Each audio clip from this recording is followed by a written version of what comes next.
Okay, what is this recording? All right, all right, and we'll get started. All right, let's try this again after that weirdness. This is week 5, halfway done. For those who are watching the video at home, this is going to be. Oh yeah, one of the fun things about that Bing does, and you can actually see it right here, is it pretends it's Google sometimes. So that's fun. Anyways, we're doing the research workshop today, and we're going to start with the search engines and all that stuff. There you go. That is the proper search engine that we're using. I don't understand. I'm pissed about that. Um, I don't use Bing. Um, but anyways, so here, so bad. Anyway, so here we go. The announcement, we're going to have the change schedule. All right. So I don't know if you guys in the chat, you guys can share this with me. There are the two ways that we could do a start a search, but that are not credible. I'm on one of them. That's Google. Does anyone remember what the second one is? You can answer in chat, or you can unmute.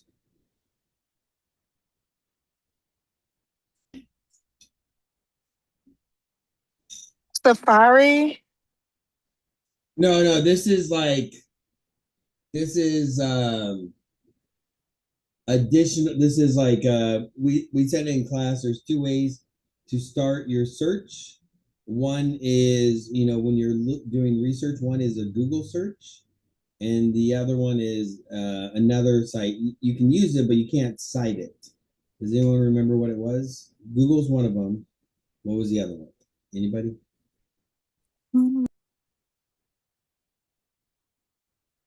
Well, it was 2 weeks ago, so because we had the midterm and speeches last week. It's Wiki. Wiki can be used, but it can't. Wikipedia can be used, and so but it can't be cited. So we're going to just start, and we're going to start with possible speech topics. We talked about in class the speeches you might do.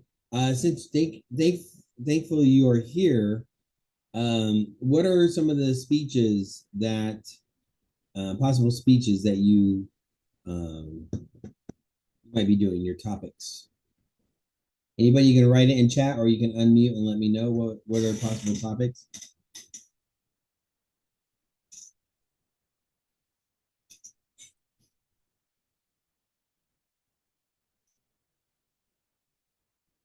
What are some topics that you might you do for your informative speech? Remember, the informative speech is the speech where you talk about, it's a fun subject. Like you could talk about, I've had students talk about tacos, the history of tacos, um, the history of sports leagues, uh, 3 things you need to know about turtles. I mean, just lots of different possibilities. Anybody have a topic you might be doing? By the way, this I'm is doing a history of volleyball. volleyball. There we go. There we go. There we go. All right. So there we go. So I'm going to look up volleyball real quick. Volleyball. And the one thing I want you to notice is, well, first off, since it's attached to Google, some of my stuff did come over, like my location. Um, Maybe I should be worried about that. But does it have my home on here? No, it does not. Woo! Woo. That would be intrusive. Um, but here you go. This is the things you would want to know about the Google says you might want to know about it. And that's why Google is so good as a search engine. It's great for brainstorming. It tells you what people might be thinking about doing. Like, for example, there's the wiki page for volleyball. Let's see, Major League Volleyball, so the Pro League. Youth sports. Young people like to play volleyball. It's a very popular sport. I think it's the only sport that's offered at that charter school I've been teaching college class at. There is the USA football, of course, with the Olympics coming up. YouTube, there's a popular YouTube channel. So you can see here how it's giving you all this information on what people care about the most when they do a Google search, right? That's what it's good. And like excuse me, even the what you call it, even the search bar, it drops down a bunch of information that people look for the most. Obviously, the first thing they look up is volleyball ball, which it sounds weird to me to say it like that, but volleyball ball, and so forth. So you can see here how it's a good brainstorming stuff. A very popular one speech is dogs. Um, and so, oh, by the way, if you do Google dog or cat with Google, you can do this, or you can change it, and you can have the dog arms come on. All right. So, anyways, but by looking up dog, if I'm doing a speech about dogs, again, it tells me what people tend to look up the most, right? With dog, there's the wiki, there is ASPCA, dog breeds, the different types of dog. There's a movie called Dog. So all different breed information. So I know, oh, and dog aging project. So I know from the simple Google search what people care about the most. That's what's so great about Google searches. The reason why they're not usable is because some of these sites, like Wiki's not a citable source. Some of them might be biased, like they're pushing, like, adopt these dogs, or like I got a movie information, right? And so forth. So it's not citable because the sources that it suggests might not be the best sources possible. But it's a great way for brainstorming. That's why it's so good. Another little trick I'm going to show you real quick is you go, oh, by the way, images is where people get the images for their PowerPoint slides and so forth, which we'll cover with the visual aid workshop on Thursday. But you can see here all the different dog images and so forth, and so people just copy and paste. And I'll talk about that more in class another day. Let's keep it going. But what I wanted to show you was news. So one of the great things about Google is you put in your search subject, and then you can see the latest news about the subject. And again, it's great for brainstorming. Maybe it doesn't cover what you are looking for, but you can see what the latest things people are talking about, right? So imagine when years ago when they disclosed that they can clone dogs. Obviously, that would have been the biggest news story. Let's see, what do we have on dogs? Ooh, new dog park. That's nice. Wait, a dog on a rooftop? Oh man. All right, and look, and you can, if you're doing a dog speech, you can see some of them are rescue dogs, so they're examples right there. And sometimes this gives you access to citable sources, like the BBC is a citable source, Yahoo is not, and so forth. So dedicated news sites are usually citable. All right. Any questions on the Google search? Yes, no, maybe? No? All right. We're going to move on. We're going to look up someone most people know about. That is, of course, Fluffy. He was just on the Kevin Hart roast, or I saw an image of him on it. I don't know if he actually performed. But there's a lot about him, right? And again, if you're doing a Google search, you can see all the stuff about Fluffy, what people look up the most, and so forth. But we're going to go visit his wiki page, right? And before we do that, does anyone have any information? Like, what do you know about Fluffy? Probably one of the most popular comics nowadays, especially in the Los Angeles area. He's sold out Dodger Stadium and SoFi Stadium. Does anyone have any facts about Fluffy that you know? Just what you might know. Anybody? You can write it in the chat if you want, and I'll read it out loud if you don't want to go on. If you don't want to put your voice out there.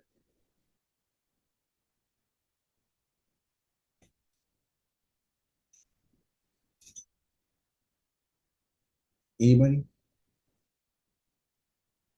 What do you know about Fluffy? Anybody? Or you've heard about him? What is he known for?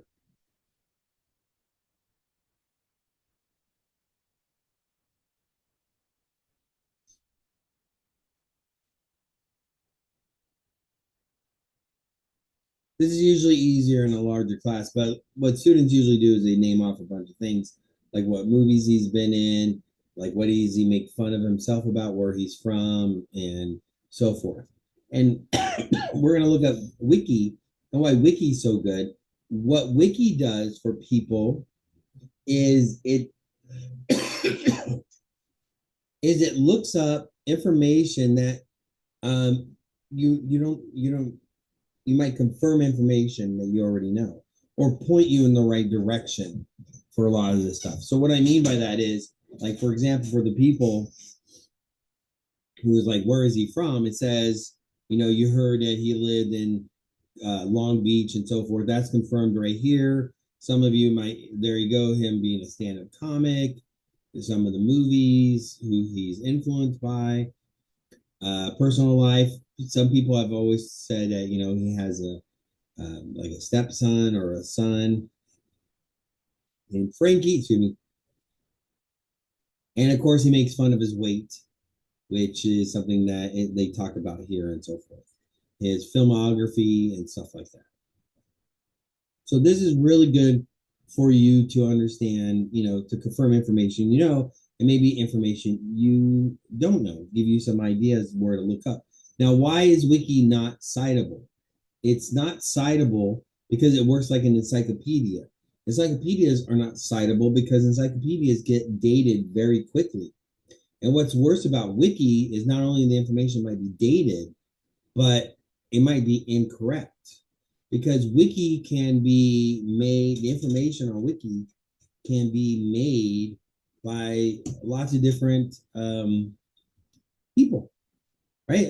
The general public with the Wiki account and so forth, they can come in and try to change information, and that happens a lot, especially after big events. There are some wiki pages that are heavily protected, like the presidents. All the presidents' pages, the living ones, I should say, are pretty heavily protected, especially Trump and Obama's. But it's also lots of other things as well. There is actually a list on Wiki of the least accurate or the most dangerous wiki pages. All right. So be aware of that. And so forth. Yeah, it's not reliable. You can't cite it. And there is this common misconception. Oh, there's someone coming up right here. Hey, do I have two of you? Where's the participants? Oh, she got off and got back on. Okay, that happens. All right. Anyways, there is a common misconception that if you come down here, you might be able to use these things that they're not citable, that they're citable. They are not. And there's a couple of reasons why they're not citable. First off, they're not, it's not APA, it might not be in the format, and usually not in the format that college professors or any kind of instructor wants you to, put in your reference page. The other reason why is these sources can be false. And you can go like, maybe Forbes sounds good or People, but you scroll down to some of these and it's like Reality TV World. Is that a citable source? No, it's not. It's not an established citable source. Some of them are, bias. I think the Daily News is considered a rag sheet. So yeah, so you have a lot of different things, and then you might yeah, like Facebook. Facebook is cited. And then when people go and they searched it and they say, okay, well maybe it's not in the right format. Maybe if I click on it, I can go to the source and then get the citation there. Nope, nope. And the reason why it doesn't work is because sometimes these things that they're citing are on archived accounts, meaning that there's a paywall. right? There's a paywall. And the put your information in, like if you want to change a wiki page, you falsify one of these things to get on there. So you create a fake one as well. So lots of different ways to do it. And so that's why wiki, it's just too unstable, but it can lead you in the right direction. What some people do is they come down here, look for a citable source, and then they go to a library database and track it down that way. So this does help you, but don't ever take from wiki and cite it. Okay. Any questions on the first steps, Google and wiki?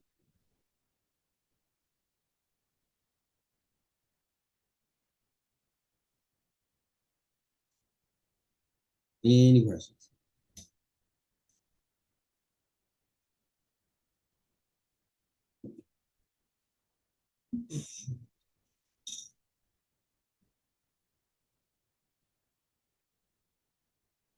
Nothing? All right. So we'll move on. There was a website I used to show my students every semester. That's really good. And, oh, oh my goodness. The Trump administration took it down. And it was called the CIA World Factbook. It was awesome.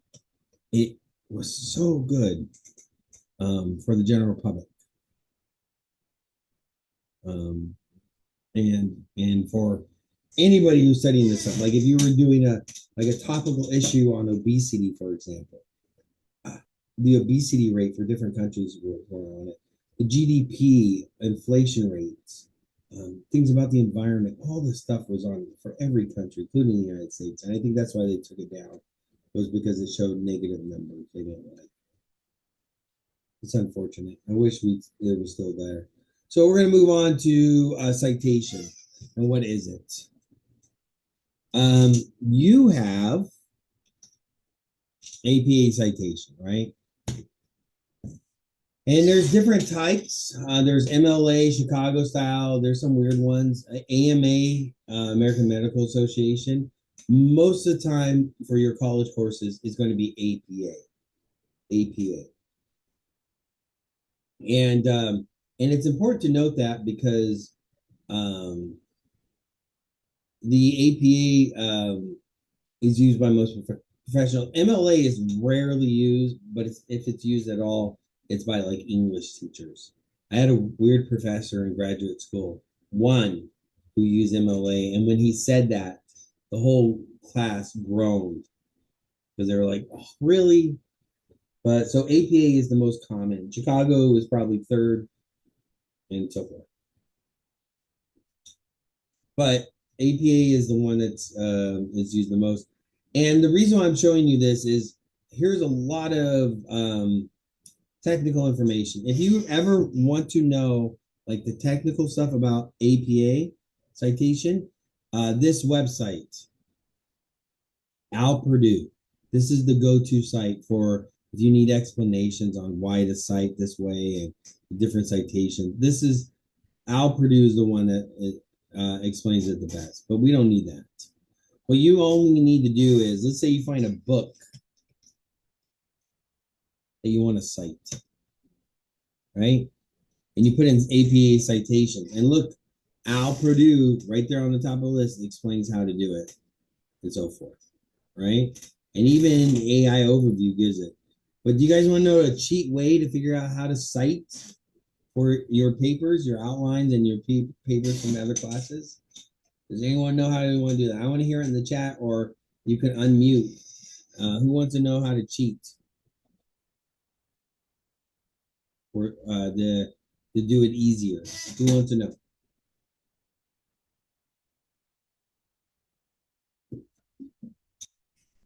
Nobody? I usually get at least one person saying they want to know the cheat method.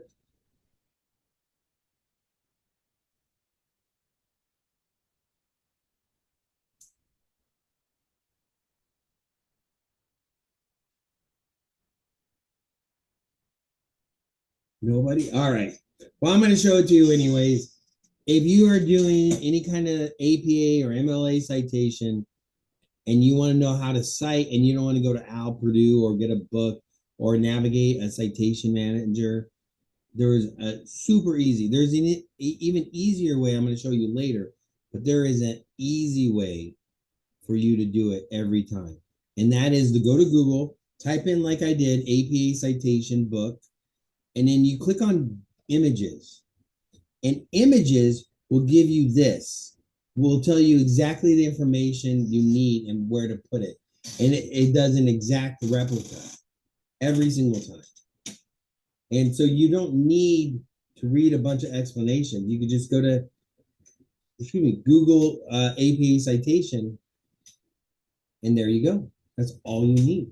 Super easy, super helpful, and it does it all. It does website. Website is a very popular one nowadays. Website.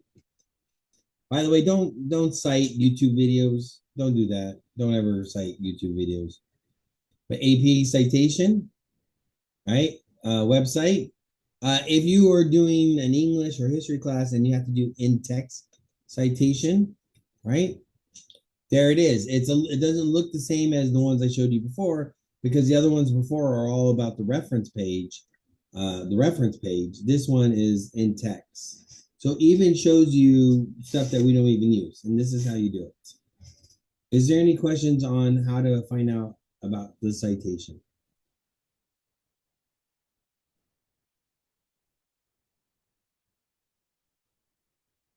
Again, if you are watching this later, where most of you will be doing that, you will just save it for class. Now, that being said, we're going to go the best way to do citation and to find information, and that is with the library database. Now, you can go to by the way, library databases are free for you for ELAC students. I believe alumni as well, because I still have access to Cal State LA. Ooh, yeah, my degrees are right there. Look, there's my degrees. Let's see. University of Oklahoma, Cal State LA, Fresno State. I still have access to their databases as alumni. I think I have to be on campus for 2 out of 3 of them. But University of Oklahoma is super cool. By the way, those things cost a lot of money. They're in $1.50 Walmart frames. I don't know if I made that comment before, but I just like pointing that out. Anyways, as college students, you have access to the ELAC library database. Library databases get better as you go up. So we're really good at ELAC, but the next level, Cal State LA, they have more options, and so forth and so forth. Your public library, by the way, has access to databases as well. And so that's free to the general public. You just have to get a library card and navigate the library system. The downtown libraries, hold on, let me look in the camera for this one. The downtown libraries, the main reference library, for example, downtown, they have the scary databases, the one that people use to look up people's information. Yeah, there are some scary databases. There's this one called LexisNexis for lawyers. It costs like over $200 a month. It's supposed to be only used by professionals. I had, and I still, if I wanted to, had access to it. The reason why I bring it up is that website, I did a search for me, and it came up with not only all my personal information like address, phone number, but it had all my political media appearances. So bad. So library databases in general, long range of them. There's even ones to the general public, and so forth. Google's trying to make one like a super one. So yeah, they're out there. And so this is the one that we have right here. To find this, you go to Google, and you can go to the ELAC website, navigate it, go to find the library, navigate the library side, navigate through that, and so forth. Don't do that. What you need to do is just go to Google and type in ELAC library database. That's all I did. I just typed in ELAC library database. And that's how I got this. And when I got there, let me go back real quick. I got all these options here, and there's a lot of them. And I'll be perfectly honest, I didn't start using the other options until probably my graduate school. Yeah, graduate school. Uh, your college, there's only one thing you really need, and it's this thing right here. It's called EBSCO. It's also called Academic Search Complete. Hint, hint, nudge, nudge. You're going to get a test question like which of these is not like the other. And I'll have a bunch of databases on there, and then the one that sticks out is one of the sites you can use, but not for citation like Google or Wiki. But EBSCO is the one that you need to know the most. All right. So I'm going to click on it, and this is where I was before. I already got volleyball. Does anyone else have a topic that they're going to do for their speech? You can type it in the chat, or you can unmute and let me know. Is there any way I can do a topic on AI?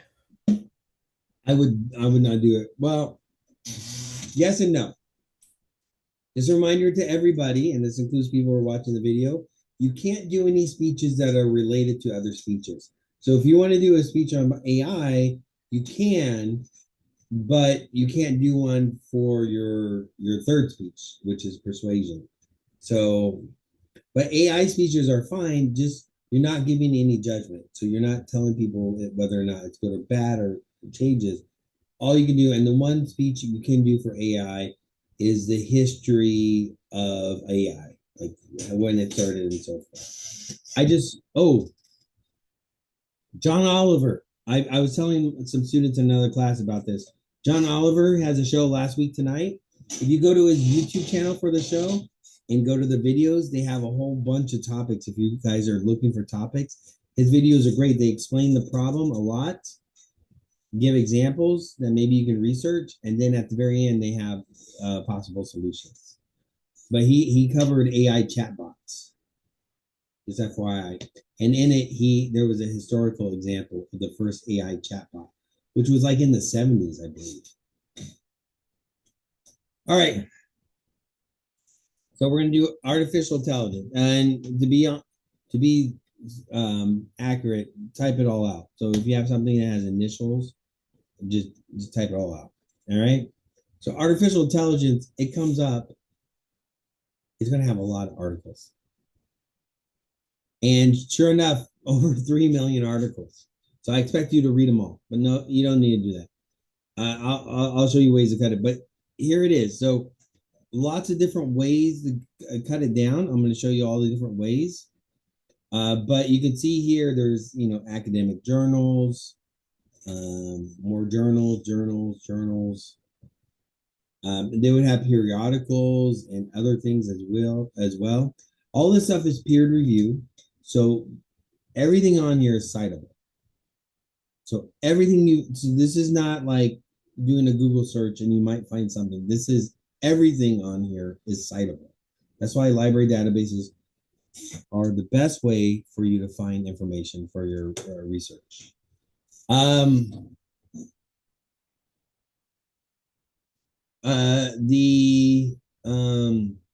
We're gonna cut that out. Let's go back because I'm gonna show you little tricks before. So you could do things like add another term to it. So for example, let's see if it's on here. Chat bots. There you go, chat bots. So I add in a term and I take it from 3 million articles in journals and so forth down to 77,000 because I added a term. So one of the things that you can do is have your overall topic, and then you can narrow it down by adding terms, right? Adding terms.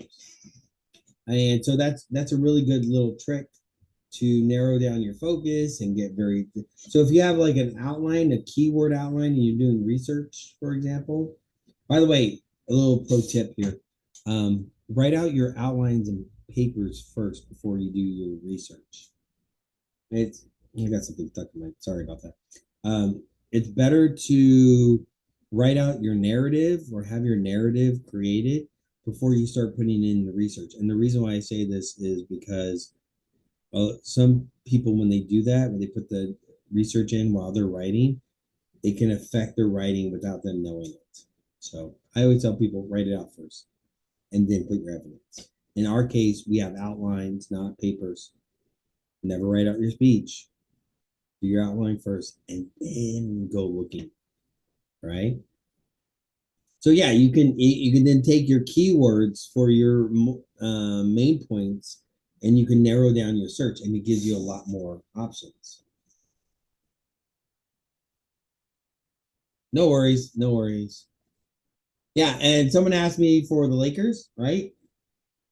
So I'll do a Laker one real quick, and I'll use that to hopefully help me explain knots to you. So one of the cool things that you can do, so I can put Lakers. Whoa. They got to have something.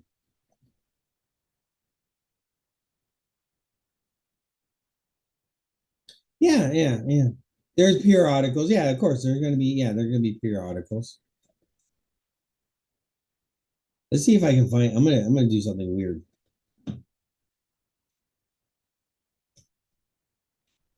See if I can find Laker articles that doesn't involve Los Angeles. Wow. Oh.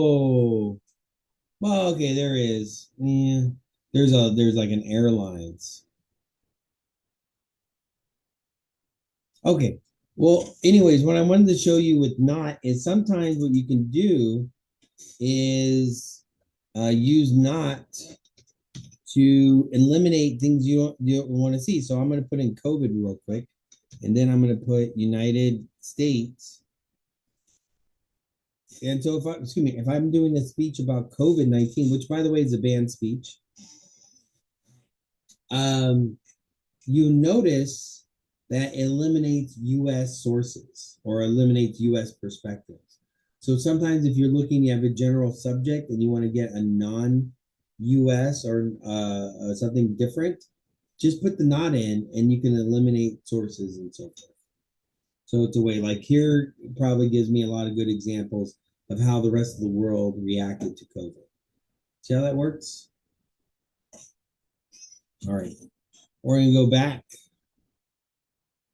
Let's go to volleyball since almost everybody has. We're gonna go to volleyball real quick, and then we're gonna get rid of this. By the way, never use or. Or is not worth it. So and or are great for your searches. Let's see how many things I have. Oh, wow. Only 337,000 articles. That's still a lot.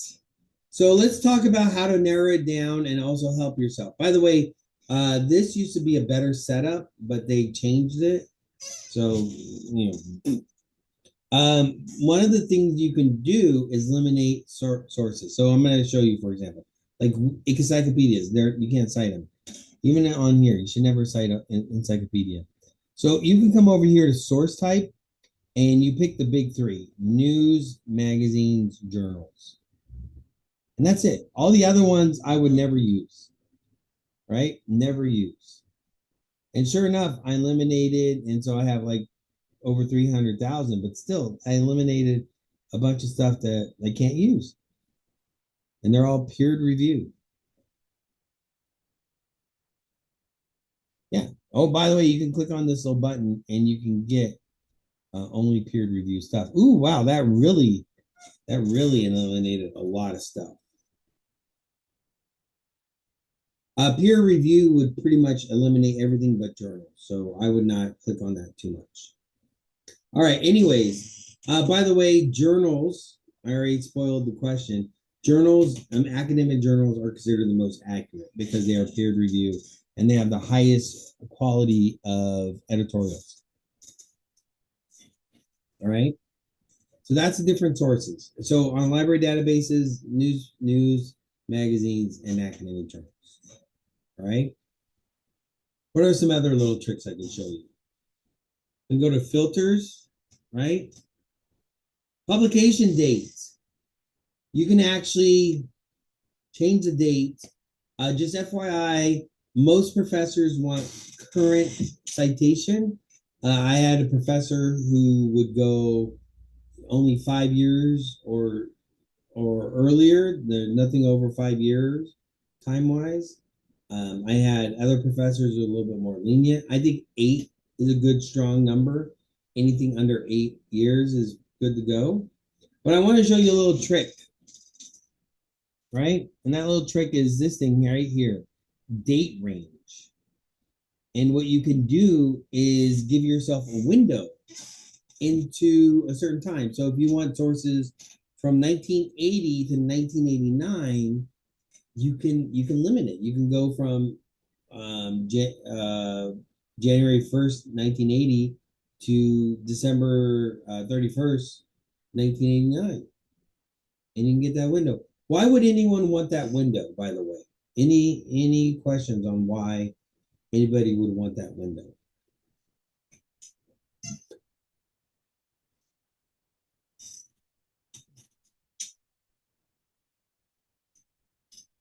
Anything. You can put it in the chat.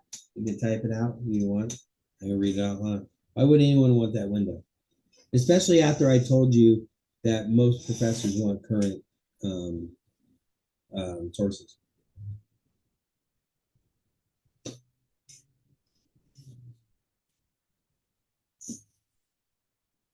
Any guesses? You can unmute and say it out loud. I kind of gave away the answer when I said window.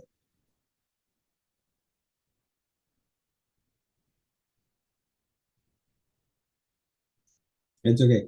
The reason why that's a cute little trick is because you can give your reader, or in this case, your audience, a little window of time. So if you have a source, like let's say you're doing a historical speech and you wanted to know what the sources of information were talking about back in the 1980s about volleyball.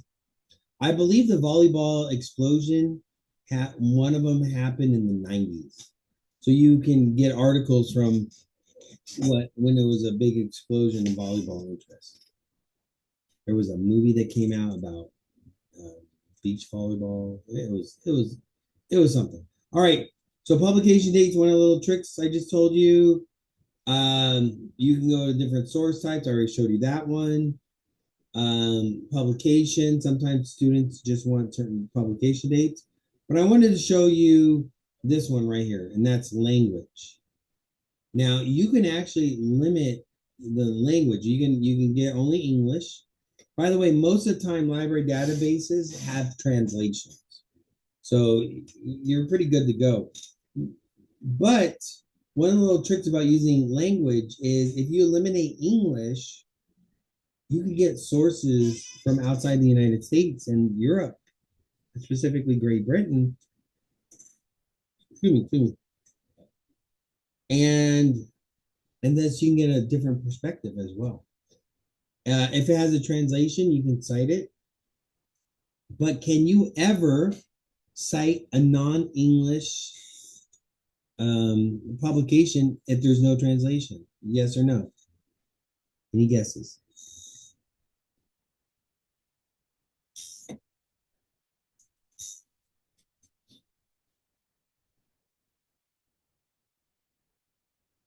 Any guesses?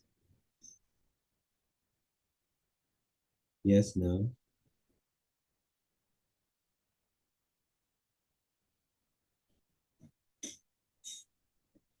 Is this thing on?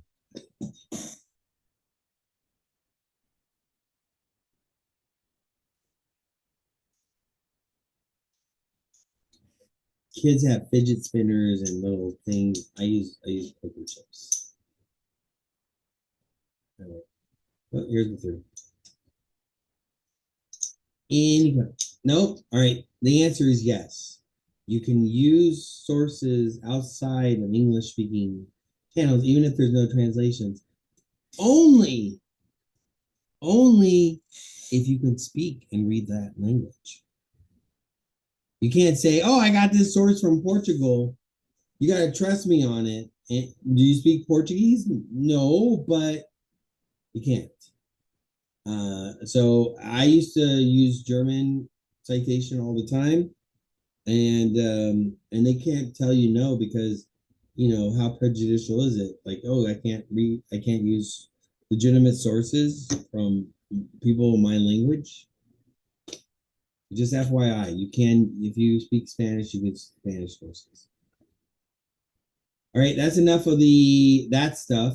This is, by the way, I should have warned you guys beforehand. This is the most boring of the classes, but it's probably the most important because you will need this for all your college classes and even non-college. Any future homeowners here or want to own a home someday?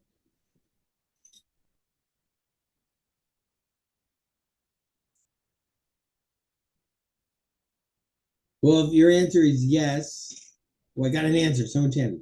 Yes, if the answer is yes, well, guess what? You can go to your local library, especially the reference libraries like the downtown library, and you can use their databases to find information about property values and rights and laws and all this stuff.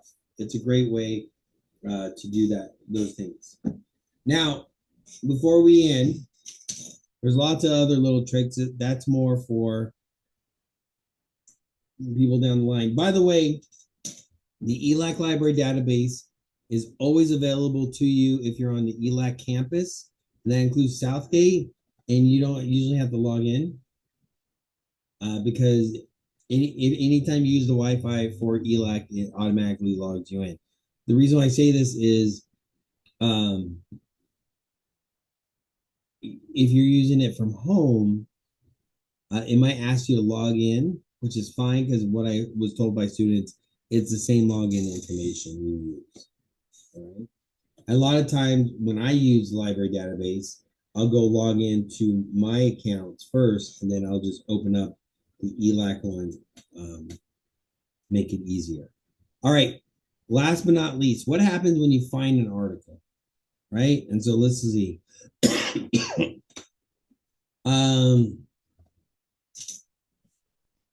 You're doing the history of volleyball. I'll do volleyball in history. All right. The early days of volleyball. This is a periodical. So I'm going to click on it. And one of the best things about this stuff, this has a very small one, but articles usually have what they call an abstract. And it tells you everything you need to know summed up about the article. So you can even just read that before you read the article. You don't have to read the article before you decide to use it because you can use the abstract to see if it's valid. So that's one little trick I wanted to show you.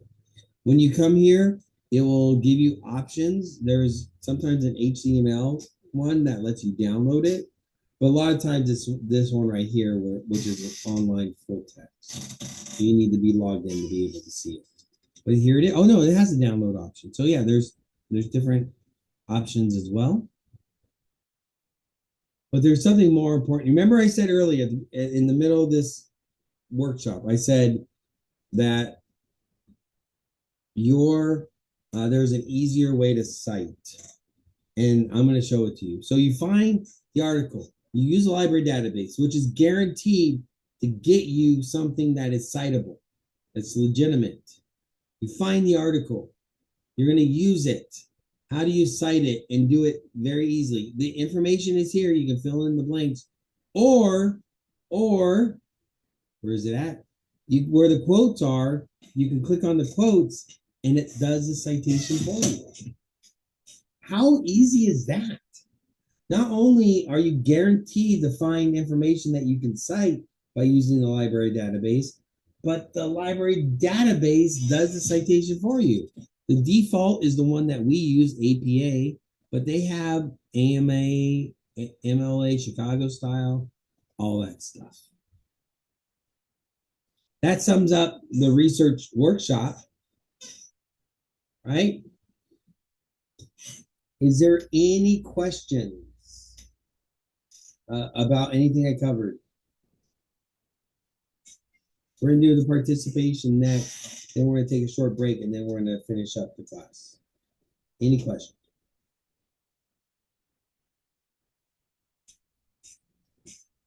I had a very unhealthy dinner because I had no lunch.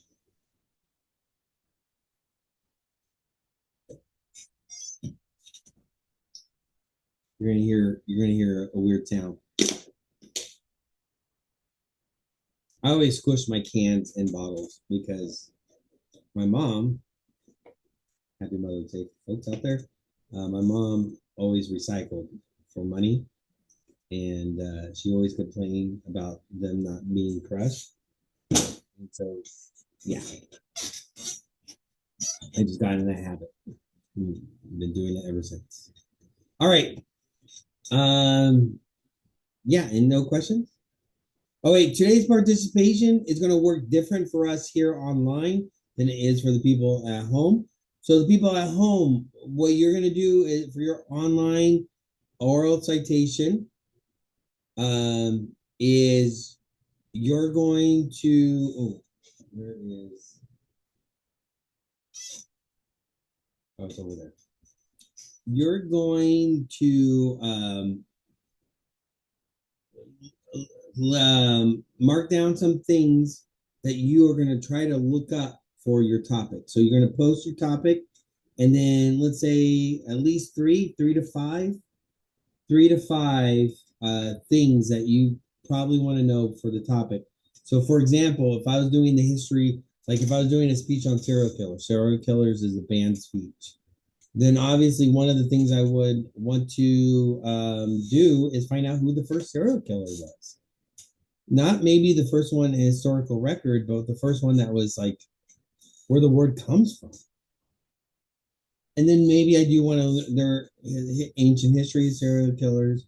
There was a king, an African king, who's considered the most deadliest of all time. I think it was him. There's some really messed up ones in ancient history.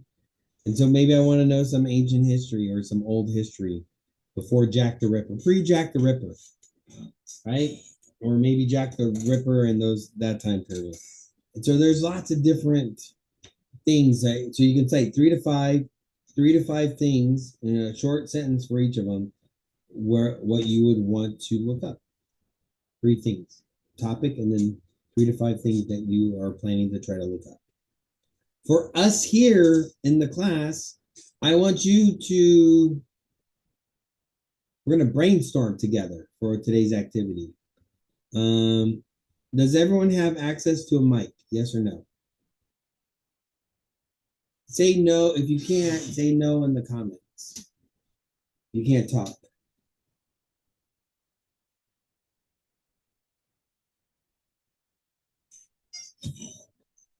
All right. I got a yes and no. And I talked to, who I talked to earlier, and I talked to Joanna earlier. So I'm going to take that as a yes as well. So Anthony and Joanna, I know Joanna's topic is volleyball. Anthony, what is your topic? Well, I was thinking the AI, but I'll probably just end up switching to my second one, which was golf. Oh, the history of golf. Yeah. Fun fact, Southgate has a golf course. I did not know that. But Southgate does have a golf course. All right, so Anthony, what I want you to do is I want you to think of things that you want to know about volleyball, things that you might be interested in about volleyball. And then Joanna, I want you to think about things that you might want to know about golf. So I'm going to give you time. And then Salvador, since you can't use your mic, just you'll do the participation on your own, like everybody else. But you don't have to watch the video, so that's good. And you help us out by being here, so we're glad you're here. So mic or no mic, you're good to go. So Salvador, just do your participation online with everybody else. So I'll give you a minute to think of things that you want to know about each other's topics. Give it a second while you're doing that. I'll go grab something. Oh, ouch, ow, ow, ow, ow.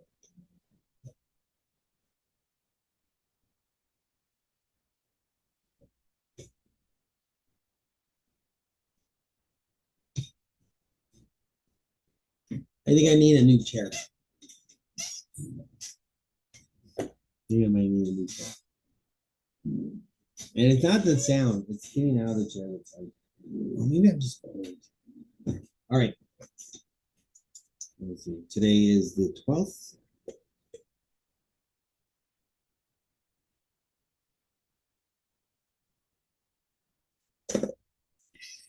All right. Who wants to go first? Joanna or Anthony? What? I can go first. I Okay. guess with golf, I would like to know like the technique, the way you stand, how you supposed to get the ball in the hole. Even I was having a hard time playing, and I know it's not the same, but I had a hard time at Top Golf. Okay. What else would you like to know? Maybe in relation to the history of golf. Anything else?